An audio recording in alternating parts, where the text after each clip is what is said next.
Hey everybody, welcome into the back room. I'm Andy Ostroy. We have first-time guest today, Jamal Simmons. We shall chat with Jamal in just a second, but first, thanks for tuning in. We appreciate you listening, and we'd love to hear your comments.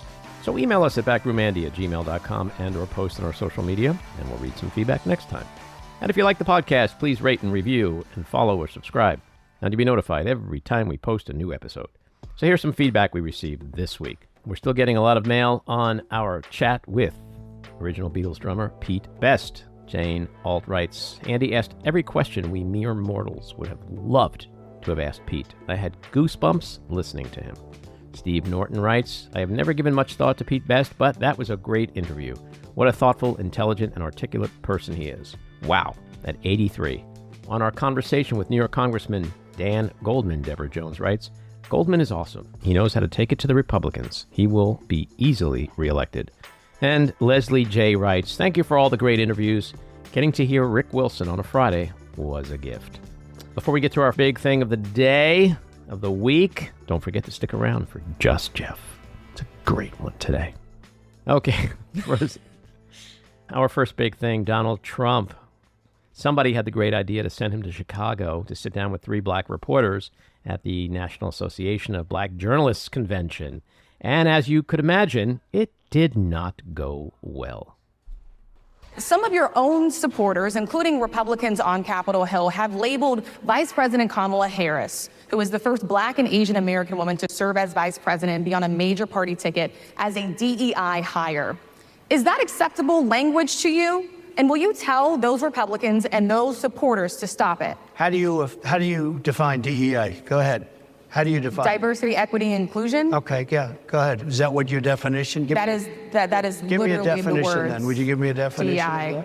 Give me a definition. Sir, I'm asking you a question, No, a you very have to direct question. Define it for me, if you would. I just defined it, sir. Do you believe that Vice President Kamala Harris is only on the ticket because she is a black woman? Well, I can say no. I think it's maybe a little bit different. So I've known her a long time indirectly, not directly very much.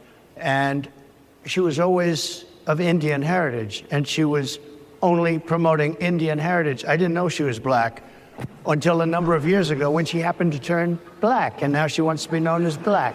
So I don't know, is she Indian or is she black? She has always But identified as a black woman. She went to a historically black college. I respect either one, but she obviously doesn't, because she was Indian all the way, and then all of a sudden she made a turn, and she became a black person. Just to be clear, sir, do you believe that I think she is... somebody should look into that too when you continue in a very hostile, nasty tone. It's a direct question, sir. Do you believe that Vice President Kamala Harris is a DEI hire, as some I Republicans really don't have know. said? I mean, I really don't know. Could be. There are some, and there are plenty. Why come here? What is your message today? My message is to stop people from invading our country that are taking, frankly, a lot of problems with it. But one of the big problems, and a lot of the journalists in this room I know and I have great respect for, a lot of the journalists in this room are black. I will tell you that coming from the border are millions and millions of people that happen to be taking black jobs. You had the best. What exactly is a black job, sir? A black job is anybody that has a job. That's what it is. Anybody that has a job. All right. And Mr. they're taking the employment away from black people. They're coming in, they're invading. It's an invasion of millions of people, probably 15, 16, 17 million people. There's so much to unpack there, but I got to say my favorite line was telling an audience full of black journalists that there's a lot of black journalists here.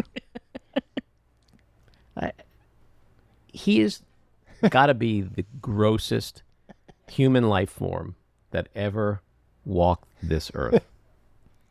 You know something set him off right from the beginning, right? Because even before that clip, he was already like, he came out hot. Oh, he was hot. He came out super hot. So he was saying something like, you don't even say hello.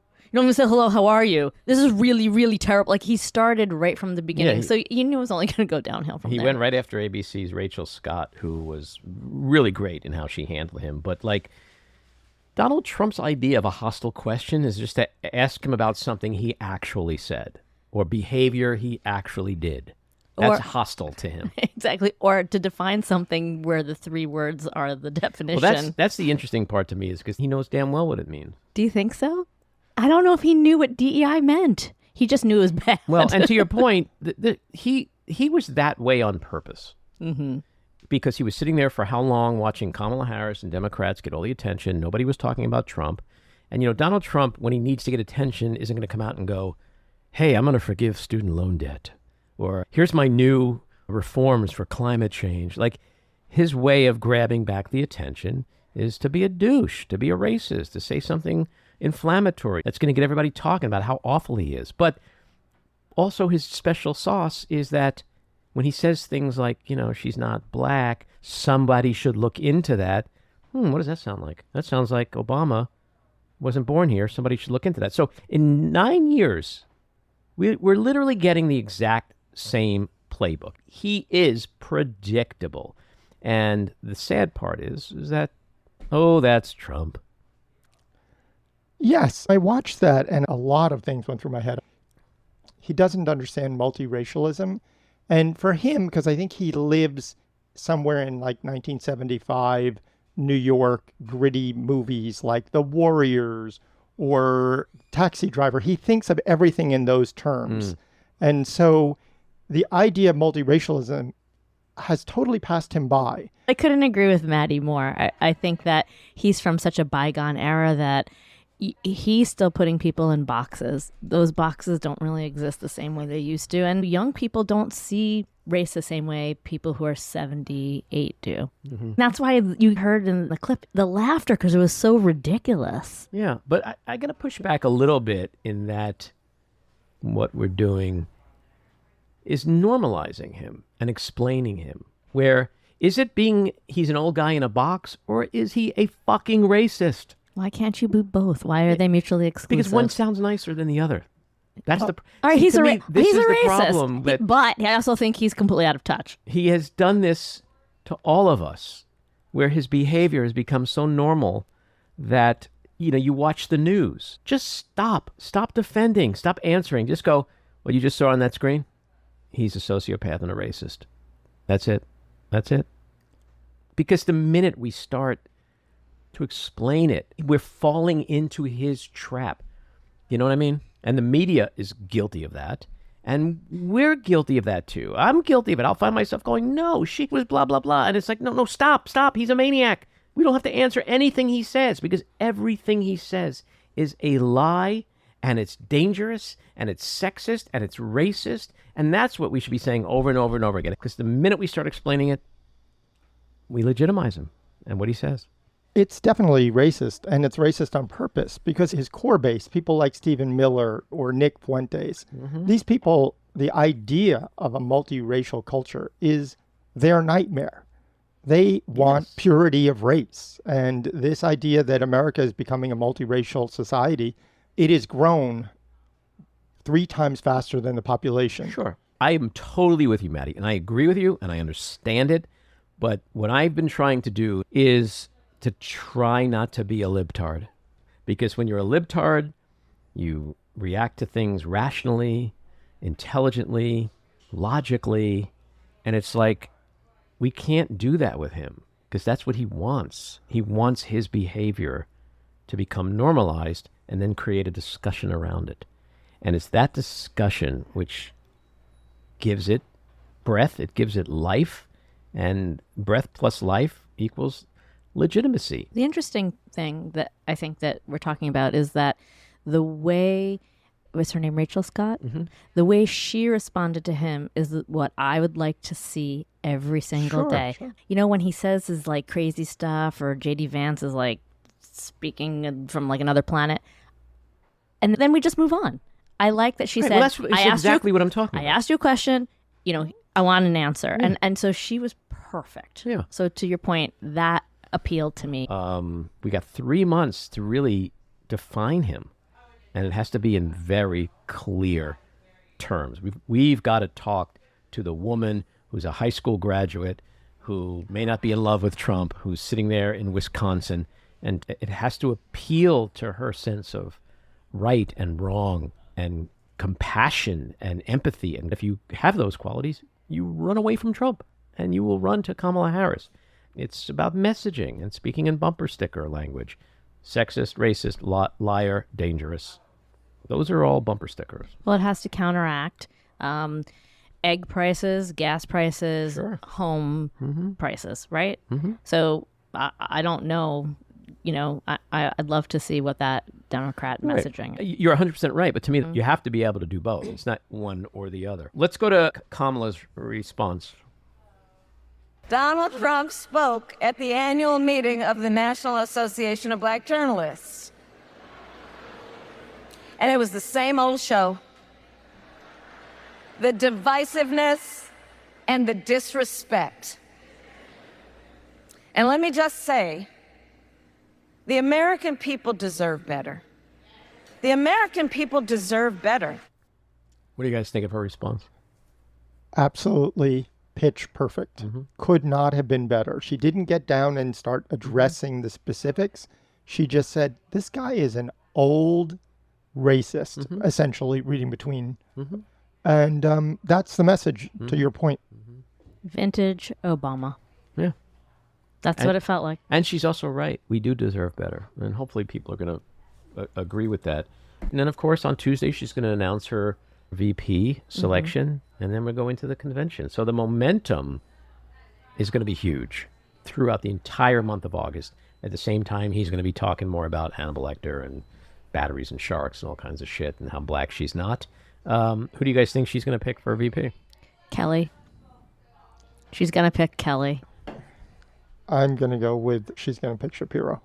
Wait, do you mean Kelly Clarkson? Oh my God, it's like you can see me. I mean, that's a good alternative, but I'm going to go with Mark Kelly. Ooh, never thought of him. I know. I know. I'm like such an out of the box kind of gal. I just think Shapiro will likely be the choice for many reasons that are obvious, from needing Pennsylvania, him being a good candidate, et cetera, et cetera. Yeah, I agree with that. I really believe he is the best choice. And I believe he's the best choice, not because of Pennsylvania, which is important. I think it's got 18 or 19 electoral votes, the biggest in the Democrats' blue wall. But she came out of the box with energy, with enthusiasm. She has jazzed up the base. She's forceful. She's strong. She has momentum. And I think she has to go with someone who on his own or her own can stand at a podium at a rally and be a great orator and fire up a crowd in that same way she is. He or she cannot be like the antithesis to that, to sort of bring the energy down. And when you look at Shapiro, he's really the only one that has that ability, that soaring Obama-like, almost to the point where I feel like he has studied Obama and Obama speeches because his rhythm, his cadence, its timing and delivery are very similar to Obama's. I call him the Jewish Obama. And I got to say, as a Jew, the prospect of having a black woman president, a Jewish first man, and a Jewish vice president, I'm a little orgasmic. It makes me nervous. Orgasmic. I'm a little orgasmic. Oy. I think we could all be wrong, and it could be somebody else, too.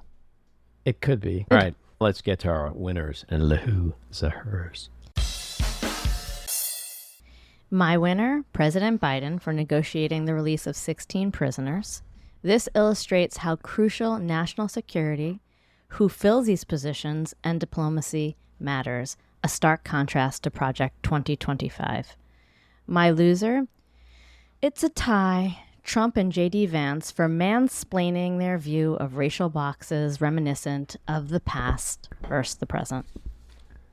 My winner is Simone Biles, not just for her 9 Olympic medals and 30 World Championship medals, making her the most decorated gymnast in history, also for her brilliantly trolling Donald Trump when she posted, quote, "I love my black job." Yeah, that was beautiful. Loser, the Republican base. A depressing new Pew Research survey found that 62%, the majority of the Republicans, say the United States does not have any responsibility to help Ukraine defend itself from Russia. Mm-hmm. My winner, President Joe Biden, for being awesome and having an awesome week. My loser, Donald Trump, for being a colossal ass bag and having a shitty week. And that gets us to the weekly rant. So, I forced myself on Wednesday to watch Donald Trump's Q&A with 3 black female reporters at the National Association of Black Journalists convention in Chicago, which we were talking about before. I predicted that this sit-down would be an epic disaster, and it only took several seconds into the event for me to be proven right. I'm not sure which campaign genius had the brilliant idea to place an old white nationalist on stage with 3 black women reporters in a crowd full of black journalists, but whoever it was should have his or her head roll down Mar-a-Lagoville like a bowling ball in a decrepit alley. But enough has been said about that staggeringly psychotic racist episode. Instead, I'd like to point out the stunning contrast between Trump on Wednesday and President Joe Biden's announcement yesterday regarding the release of the American hostages held captive in Russia, which he personally brokered. On the one hand, we have a good, kind, decent man, the most successful first-term president in modern, if not all of history, who once again demonstrated leadership on the world stage. On the other hand, we have a deranged, dangerous, disrespectful, defiant, divisive, democracy-raping, dictator-wannabe, racist rapist. How dare anyone compare and equate these two individuals? How dare anyone suggest that Joe Biden was unfit to serve while allowing this monster to do and say whatever the fuck he wants with impunity? No matter how disgusting, no matter how demented, how dare anyone talk about Biden's diminished cognitive skills while this morally bankrupt, soulless troglodyte with the grammar of an 8-year-old is allowed yet again to run for the nation's highest office, this time with cover from the nation's highest court. So where are all the people questioning Donald Trump's mental acuity? Where is George Clooney's op-ed calling for Donald Trump to quit the race? Where are all the concerns about whether or not Donald Trump will be able to serve another term? If I sound angry, it's because I am. But what keeps me sane is that I hope by November 5th, voters on both sides of the aisle will have fully grasped not only the stark contrast between Biden and Trump, but now between Kamala Harris and Trump, and do the right thing for themselves and for America. All right, it is time for Jamal Simmons. He has been at the nexus of politics and media for 3 decades. He is currently a political commentator on CNN, and immediately before that, deputy assistant to the president and communications director to Vice President Kamala Harris. Before the White House, he was a political contributor for CBS News and NPR and hosted digital interviews for HillTV. He is a veteran of the Clinton administration, Congress, and several political campaigns. He's also been a communications consultant, digital entrepreneur, appeared on every major television network, and written opinion pieces for many newspapers. Jamal, welcome into the back room. Thanks for having me. It's good to be here. So in less than 2 months, we've seen Trump become a convicted felon, President Joe Biden have a disastrous debate performance, followed by 3 weeks of intense Democratic infighting, an assassination attempt on Trump, Biden quitting, Kamala Harris taking over. This really does give new meaning to the phrase, anything can and will happen in an election year, doesn't it? It does, and I just keep waiting to see what's going to happen next week on our show. This thing just kind of keeps rolling along, and it's unprecedented. But the thing about being unprecedented that makes me concerned is how much does any of it matter, right? We've had these unprecedented events that happen so fast, and it's as if they're only important as long as they're important. And then as soon as something else happens, we kind of forget about it and we move on to the next thing. And any one of these events would have completely changed the way we thought about politics and the election and maybe even our entire culture of society. But now, we roll right through it and we'll wait to see what happens next. Mm-hmm. Well, it's interesting what you're saying because you've worked on several presidential campaigns. Bill Clinton's, Al Gore's, Wesley Clark. I actually met him at a fundraiser back then. I was a real fan of his and thought he would have made a great president. Besides the recent transition from Biden to Harris, what makes this new, especially truncated campaign different than campaigns that you've worked on or just in general campaigns in the past? Well, in general, I think we're all wrestling with a reality that I think we find hard to accept, which is related to the first conversation we started having. Maybe we do live in a reality TV Donald Trump world, right? And he was just the first person to know how to navigate it. And so while the rest of us were trying to find some operational norms and get to the customs that we were used to, he was blowing those norms and customs up because he knew ultimately people would move on to whatever the next thing was. So you have Donald Trump, who had, that Access Hollywood tape in 2016 would have leveled any other candidate. And he just rolled right through it. And he kept moving. And I think this lesson is something that those of us who are interested in maintaining democracy have to understand, how to understand this moment, not succumb to it, but be able to channel the stream in this new channel, this new world that we live in. I really haven't heard anyone portray it that way, because what you just did was point out the connective tissue between our culture and politics. And you're right. I mean, we do live in a reality TV world. Many people do. I mean, it's just unfathomable to me, like how anyone watches the Kardashians, but it's like one of the most successful shows. And it's be interesting to understand why people are so fascinated by that. But you're right. Donald Trump understood that because he was in that world. He understood that mentality. Yeah, that's interesting. You bring up the Kardashians. So I don't know if any of your listeners are familiar with the Scandival.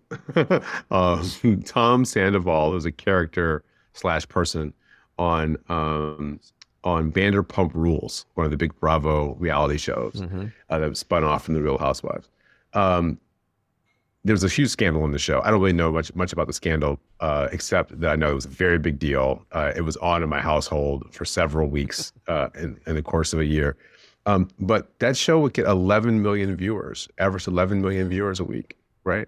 When Joe Biden had his very bad debate performance and then went on George Stephanopoulos, which would be the first time he would have shown people, what his chops were, it got about 8 million viewers.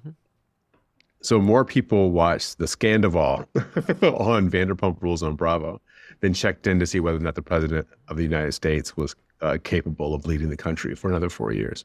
So that just tells you something. I'm not sure exactly what it tells you, but it does tell you something that I think we all have to. Well, what it tells you, minds around. I think what it tells us, and again, Trump was masterful at recognizing this, which is why he said, I love the uneducated. He knew who was out there, and he also knew what they wanted and needed to hear. And I've had debates with friends, because I call him an evil genius. And they're like, he's not a genius, he's stupid. I'm like, there's a difference between genius and evil genius. Yeah. And he spent his life in branding and marketing in a way, and that is his special sauce. We could disagree whether we like him or whether we think he's a bad dude, but he has some skills. I mean, only 44 people before him became president of the United States. Like, that's not an easy job. Oh, for sure. It's to achieve. It's the hardest thing there is to do in baseball. Yeah. Right? The hardest thing there is to do in life, in politics, in American society is get elected president. It's a very big job. Very few people have been able to do it. But this isn't that unique to him in this sense. Franklin Roosevelt understood the transition to radio, when he started fireside chats. John Kennedy was the first one who really understood the transition to television, right? Martin Luther King also, because King understood that if he could get images of white Southern racists broadcast into the rest of American households while they were sicking dogs on children and beating women, that would move the American consciousness to a different place. So there was a moment where television became a thing that we understood. The next person who really took television to the next place was Ronald Reagan as a president. Right? Ronald Reagan understood the power of pictures, that if you created these compelling images for people, you could tell the story using pictures. And for years, those of us who were in my business, we spent all of our time basically copying Michael Deaver, who was Ronald Reagan's image master. So trying to figure out, how did you create big, compelling pictures that would be on the front page of a newspaper And the best one was USA Today, right? In the old days, the idea was if you got on the cover of USA Today on a Friday, you'd be in the box all weekend because they didn't have Saturday and Sunday papers. So you wanted Friday USA Today, and that would have you in the newspaper box all weekend. This idea of creating these compelling images, Donald Trump, I think, understands the social media world. I think Barack Obama started it, right? Like he began a sort of understanding if you can communicate on Facebook. Ultimately, when Twitter came in his next election, you use Twitter.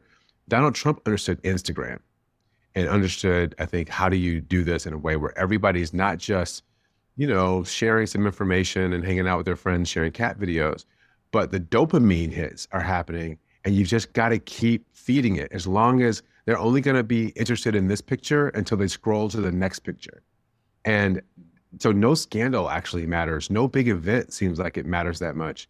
And we just move right through to the next event. Mm-hmm. I'm going on about this, but it's something I'm really fascinated by. No, it is fascinating. Our politics. It is fascinating, but I'm going to push back a little because it's only half right, because it only doesn't matter with him. If Joe Biden did something, I mean, we saw from the debate, it was nonstop TV coverage for 3 weeks. And in those 3 weeks, Donald Trump could basically shoot a baby in the face, and the reaction would be like, that's Trump, that's what he does. And so what we're talking about here is kind of spot on when it comes to him. But the rules then do change for everyone else. Everyone else is still kind of playing by the same old rules, no? Here's how it impacted us. Here's how we saw it the last time. And I am convinced that Donald Trump understood this really well.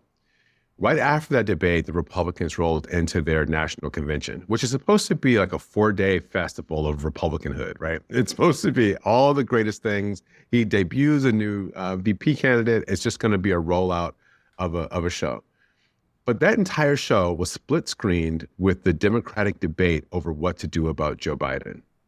And so Donald Trump lost a chunk of his show. And so while Democrats were a little bit kind of biting our fingernails and clutching our pearls about this debate we were having and how ferocious it was, are we ruining our chances? And I thought it was wrong. There's drama. The American people are perfectly comfortable with seeing drama and getting a peek behind the curtain of how people are wrestling through big questions.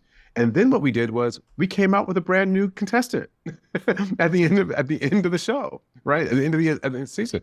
And so now this pent-up demand, this excitement around Kamala Harris, I don't know if she would have had the same excitement had we not had the 3 or 4 weeks of what to do about Joe that preceded the Kamala Harris selection.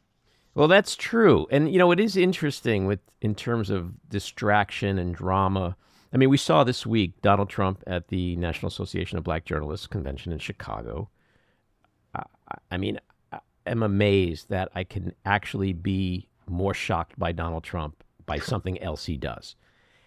And I could not believe what I was watching. It was astounding. And there is a part of me that does feel like maybe he jumped the shark on Wednesday, finally. I'm not sure. But then Joe Biden brokered the release of the hostages in Russia, because I was hoping, all right, I hope this sucker has the same 3-week legs that the debate did. And then the media is just going to pounce on this day in and day. She's not black. All of a sudden, she's black.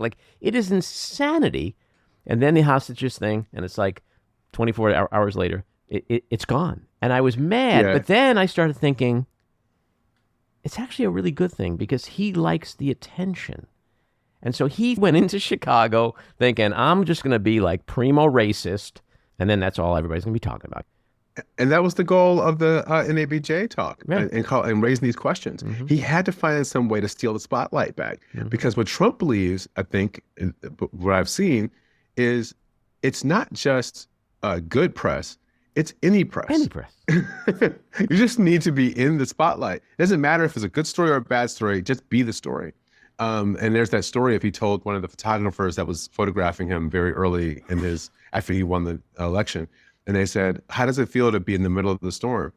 And Trump looked at him and said, I am the storm. Well, yeah. Right? That this is how this guy approaches the world. Yeah. And so anything that detracts from him. Now, I will say that story concerned me because part of what the Republican strategy is is to always talk about race when they talk about Kamala Harris. And what they want is for this candidacy to be the candidacy of a Black woman, a DEI candidate, a, who knows what race she is candidate, and to drive this narrative, because they don't want people thinking about, one, his problems and his 34 convictions, which we don't even talk about, and the way he handled a pandemic that shut the world down, and as someone said, turned a crisis into a tragedy. That we don't want to think about any of those things. And we don't want to think about what she might want to do with the country and how she's prosecuting the case and any ideas about what her program might be. We want to think about her and her race and her gender, and try to tap into like our animal brains to be able to create fear and distrust based on those questions. And I think we all have to be mindful that not everybody is ready for the change that many of us see coming, and that if we make this a choice where people have to choose to vote for a Black woman, not choose to vote for the vice president, not choose to vote for this great lawyer, attorney general, prosecutor, Senator, politician, but vote for a Black woman, that is a choice that Donald Trump thinks he can win when that debate gets out. I'm not sure he can, because the way he's doing it. Well, I was going to ask you it's so bald. Who is he? Who's that audience? Like when I was watching that, I could hear the suburban women and the independents running to the polls in November, because it was that bad. It was that shocking, that grossly offensive. I think you're 100% right that that's what he's trying to do. Maybe I'm just naive or delusional, but I wonder, does that fall on deaf ears other than the MAGA crowd, the cultists, the brainwashed people, the racists? Well, I don't know, but it's a hell of a bet. Right? It's a hell of a bet. And you don't bet against Trump, right? You don't bet against Trump. You don't bet against Trump. We had the Hillary experience, which I think is in some ways helpful, because I think there are people out there who believe that they held Hillary to a standard that maybe wasn't good enough. I mean, they always held her to the highest standard possible, and that we ended up with Donald Trump because they sort of nitpicked her. Now, I have a lot of criticism about how Hillary ran her campaign and whether or not she was the right candidate. But at the end of the day, she got, 49% of the vote. And maybe she would have gotten another couple of points had, things just worked out a little differently and people had a different thought about it. We would have avoided the crazy that we've been in for the last few years. And then, of course, we have Barack Obama, and Barack Obama was successful, but we haven't had the intersection here. And I think it's the intersection of race and gender that Trump is trying to activate. And again, I don't know if it works, because it feels like the way he's doing it is too open, it's too bald. But again, American history isn't always full of moments of great progress. No. I mean, look, every time I have my libtard hat on and I start thinking logically, as us libtards tend to do, then I say to myself, well, but then again, half the country's in a cult. So there's that. And then the other half. It's true. It's like, I mean, when you think about the fact that after his loss, after the refusal to participate in a peaceful transfer of power, after the insurrection, after the 2 impeachments, after the 4 indictments, after the felony conviction, after everything we know about Donald Trump since 2020, it's still virtually a dead heat with him again. So that's where I agree with you. It's like that scares the shit out of me when I try to be euphoric like my fellow Democrats. It should keep everybody sober.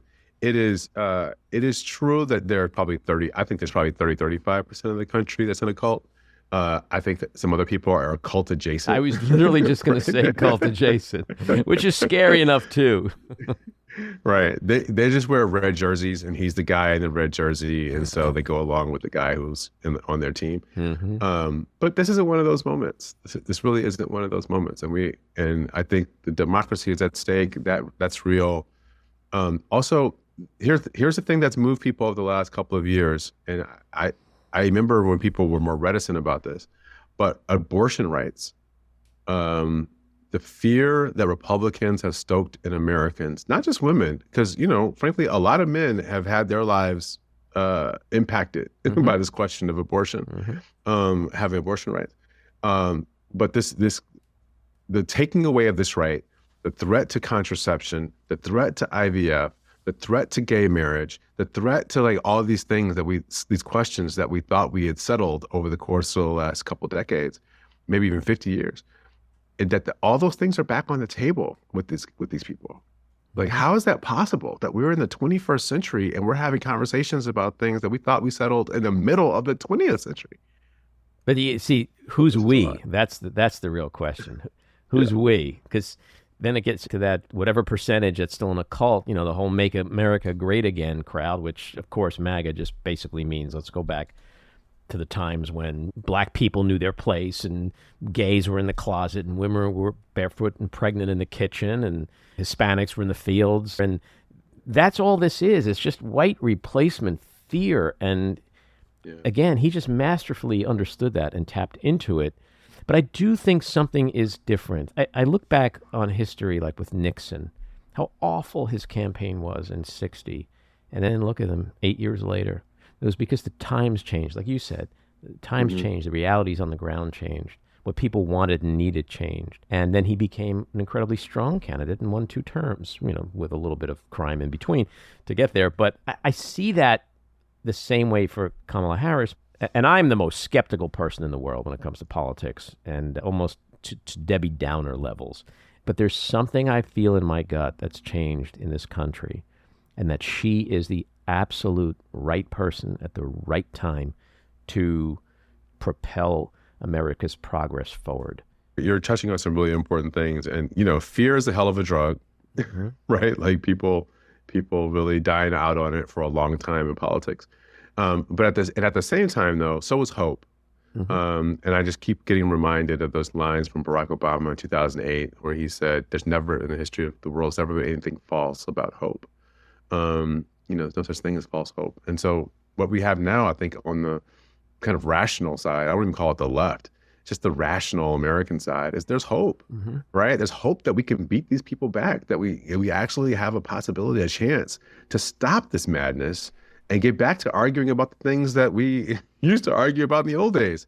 You know, we have a mutual friend, Essie Cupp, and Essie and I always laugh when we were on TV together about when we have a conversation about taxes or about national security, and we kept like, isn't it nice just to argue about higher or lower taxes or more government regulation or less?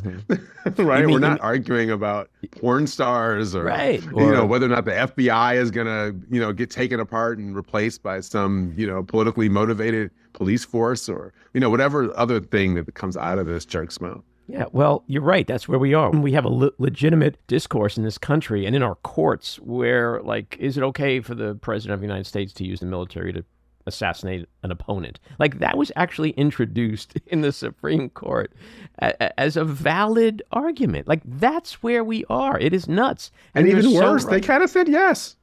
They did say yes. The worst part is the answer was basically, yeah. But I'm wondering now, it's like, all right, Joe Biden has how many months left? Like, can he literally do whatever the hell he wants right now?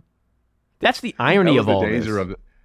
Right, exactly. That was the danger of the Trump argument. It's like, okay, so you really want to give Joe Biden immunity to do whatever he wants? Yeah, can Joe Biden? That's what you want. Okay, but think about it. Like, I know this is crazy, but to this conversation, these are the times we're living in. The court gave presidents absolute immunity.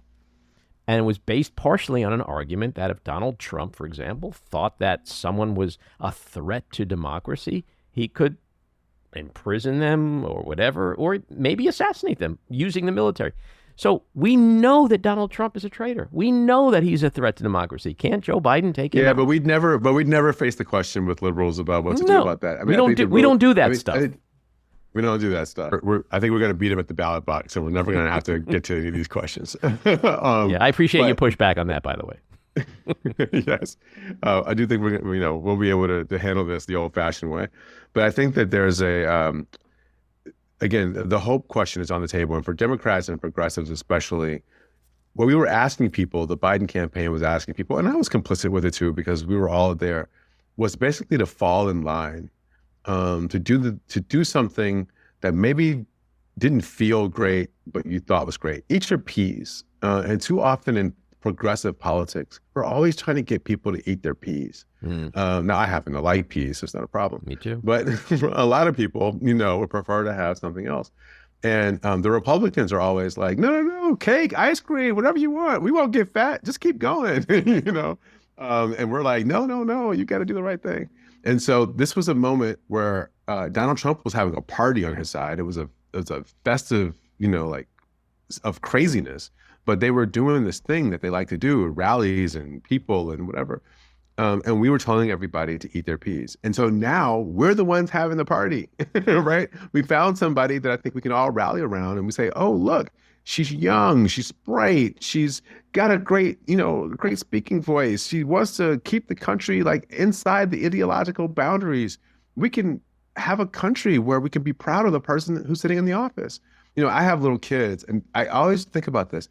I have little kids, and one time during the summer, early part of the summer, maybe it was the spring, but during Trump's trial, my kids came in the kitchen while I was watching the news, and they were talking about the Stormy Daniels porn star How old are your kids? conversation and what she said. They're 6. My son is 6, and my daughter's 4. Now, he doesn't quite know what it is, but he knows enough to repeat things in front of his friends and teachers that he hears at our house. And the last thing I was interested in was having him go to school and start talking about what is a porn star to his kindergarten teacher. What's hush money, Daddy? And so, right, exactly. What's hush money? But I just think there's a whole generation of Americans who lived through this for 40 years where you literally couldn't watch the news with your children in the room because you had no idea when the president came on television what anyone would say about him or what he would say that would come out of his mouth. And the bullying tactics and the racism and the sexism, it's like all the things that we personally try to teach our kids to not be. I think even conservatives mostly don't want their kids to be assholes, right? You try to teach our kids not to be assholes. But here's a guy who's like, no, let your asshole flag fly. Like, it's okay. That's what we're doing here. As long as you get what you need, it's okay to do whatever you want, say whatever you want, and be whoever you want to be. All true. As we know, life and politics is not a fairy tale. So while Harris is off to an amazing start, flawless in my opinion, and Democrats are literally giddy. I've never seen Democrats this giddy. What's her biggest challenge going forward?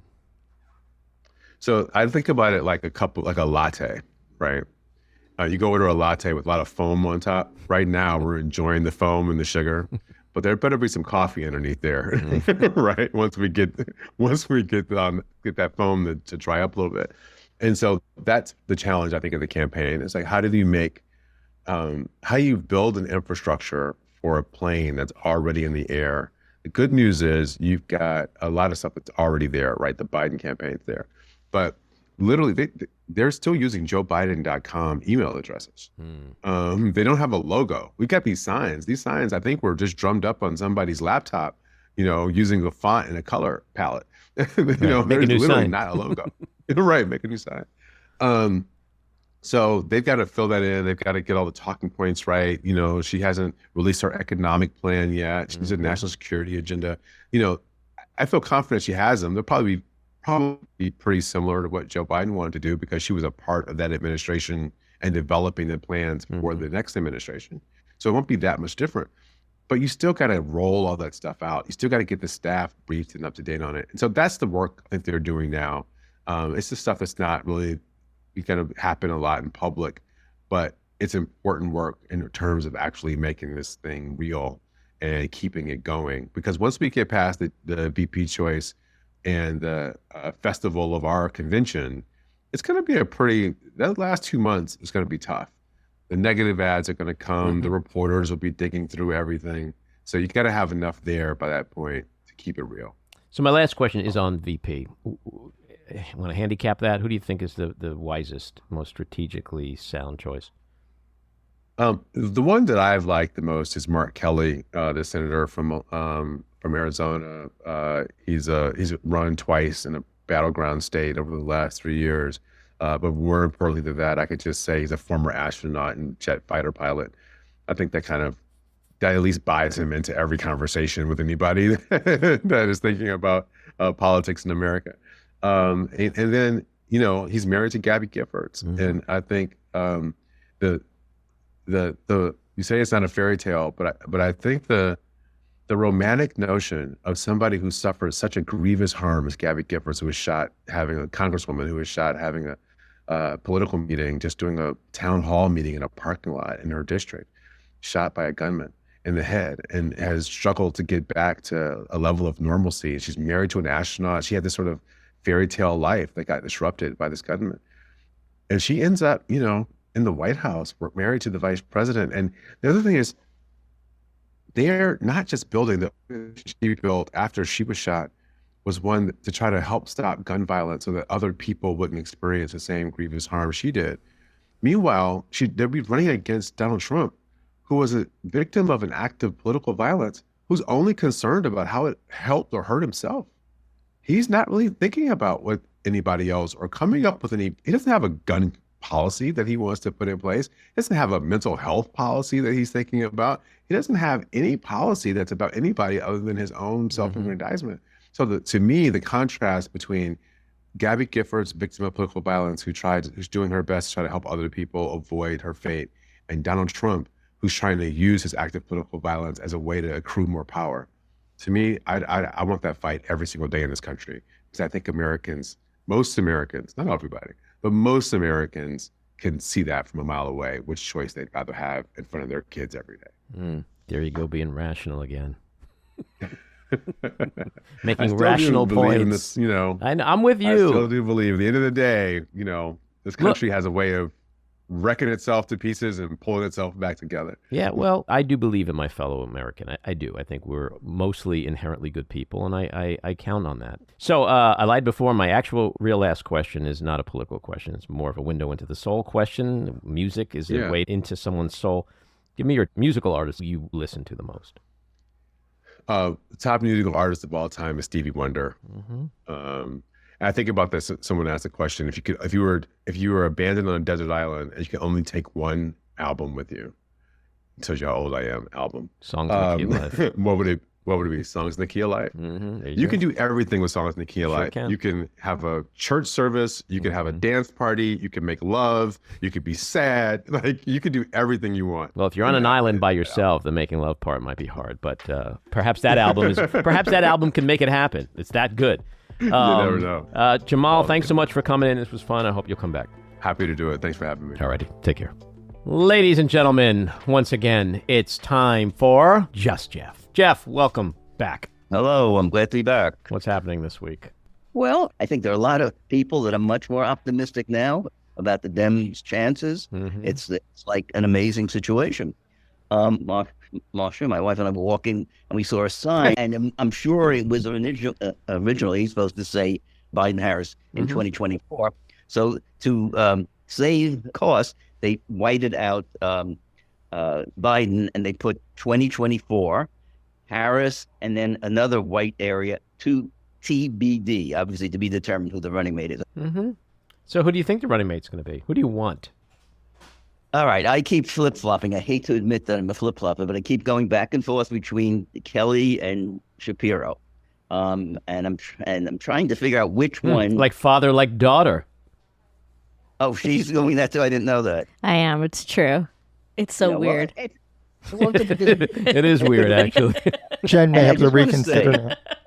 No, I just want to say that I would be much more concerned if the head of the ticket was Jewish. I certainly did not want Sanders, not because, even if I wouldn't want Sanders if he wasn't Jewish, but certainly. Are you talking about Colonel Sanders or? Yeah, the Kentucky guy, fried chicken. But I don't think, I could be wrong, I don't think that Jewish vice president is going to make one bit of difference. Jewish people are going to be pretty jazzed about having a Jewish vice president, a Jewish first man. Like, it's good to be a Jew right now. All right. So, and anyway, I like both of the choices. I probably, from a political, I probably think Kelly would bring more positive, but I'm not sure. I keep like father, like daughter. Geez, what's happening here? The gene pool is on fire. Well, I'm glad she takes after me in some way because what about are you there, Mother? Marsh? Mother? What are you, Mike Pence? What's happening here? I'm more intrigued by the fact that you call your wife Mother. Is that, or are you just being funny? I only call it Marshall or Marsh. No, none of these other. We have friends, Sweetie and Honey, and no, we don't do that. Who has time for that? Sylvia and Ken. No, Sylvia. I never had. I don't know what Ken calls Sylvia, but Sylvia always calls him by some nickname. These are our oldest Sylvia? friends. Sylvia and Ken are. Yeah, you should interview them. They are. They've been friends for over 50 years, and you just dropped them into this conversation like I go to dinner with them every week. Yeah. All right. Yeah. So you are thinking Kelly. All right. We're going to find out on Tuesday. It's exciting. All the choices are kind of great. So I don't think she can lose, but we'll see. We'll see who it is. Jeff, thanks for another fascinating conversation. We'll look forward to next week. Great. Take care. Bye-bye. Alrighty. Bye-bye.